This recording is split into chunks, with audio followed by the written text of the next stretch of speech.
Jadi saudaraku semuanya, pada saat ini kami sedang berada di depan kantor gubernur.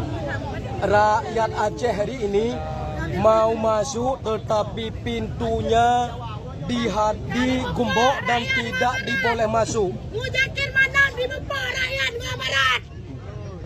Ketika kita tanya kepada pihak kepolisian apa alasannya rakyat tidak boleh masuk, tidak ada jawaban.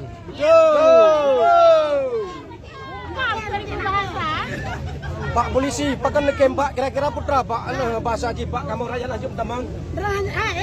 Pak polisi. Oh Pak polisi. Pak polisi kira-kira pakan Pak, kamu rakyat lanjut tamang Pak. Tapagah haba mantang lagi tapagah haba ngamate, may permundahan.